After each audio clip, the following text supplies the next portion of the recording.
ধরুন আপনি মাত্র 11 বছর বয়সে সুন্দরবন যাচ্ছেন এবং যেতে যেতে রাস্তায় বিভিন্ন ধরনের অভিজ্ঞতা হচ্ছে, বাঘ, বিভিন্ন জলজ প্রাণী। তখন আপনার কি কি অভিজ্ঞতা হচ্ছে, এরকম একটা গল্প নিয়েই আজকে আমি কথা বলবো। হাই, আমি অনিন্দিতা। আপনারা দেখছেন বুকবাম বাই অনিন্দিতা। আজকে যে বইটা নিয়ে কথা বলবো সেটা হচ্ছে সরলা বসুর জলবনের কাব্য। এই বইটা তুলে ধরে প্রথম বিশ্বযুদ্ধ, প্রায় 1914 সালের নাগাদ। সেই সময়ের নারীদের জীবন এবং একটা ঐতিহাসিক অরণ্যের অভিজ্ঞতা একটা কিশোরীর সাথে ঘটে যাওয়া এবং প্রাকৃতিক সৌন্দর্যের সাথে সখ্যতা। সরলা বসু ছিলেন কবি অরুণাচল বসুর মা এবং সুকান্ত ভট্টাচার্যের মাতৃসমা। তিনি ছিলেন ভীষণ সাহিত্যানুরাগী। তার লেখা গল্পের সংখ্যা প্রায় 50টি এবং উপন্যাস একটি।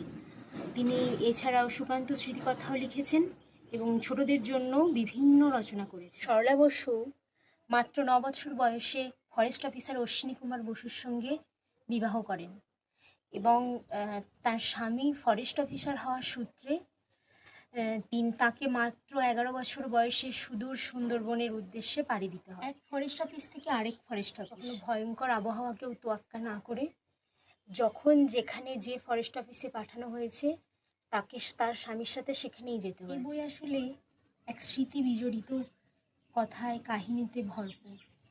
সরলা বসু যখন যে ফরেস্ট অফিসে গেছে সেইখানে তার বিভিন্ন মানুষ, বিভিন্ন জীবজন্তু, বিভিন্ন পশু পাখি সকলের সাথে এক একটা অভিজ্ঞতা তৈরি হয়েছে। কখনো ম্যানা মাছ, কখনো আলেতম জলেতম, কখনো অক্ষয়, কখনো সন্ধি বুড়ির ঘটনা তার সারা শৈশবটাকে ভরিয়ে দিয়েছে।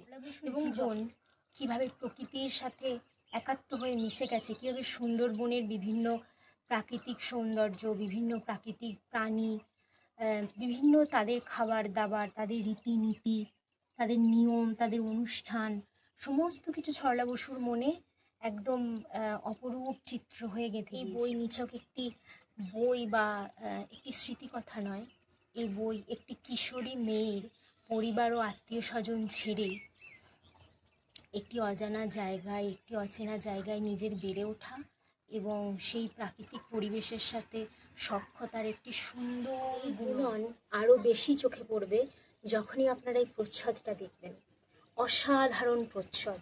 প্রচ্ছদ দেখলেই মনে হবে যেন কেউ কাঁথা দিয়ে স্টিচ করে প্রচ্ছদটা বুনেছে, যেন কাঁথা স্টিচ দিয়ে পুরো সুন্দরবনটাকে প্রচ্ছদের মধ্যে তুলে ধরেছেন, যেখানে হরিণ, পাখি ছুটে চলেছে, যেখানে বাঘ ছুটে চলেছে, কুমিররা খেলা করছে, মাঝিরা নৌকা। সুন্দর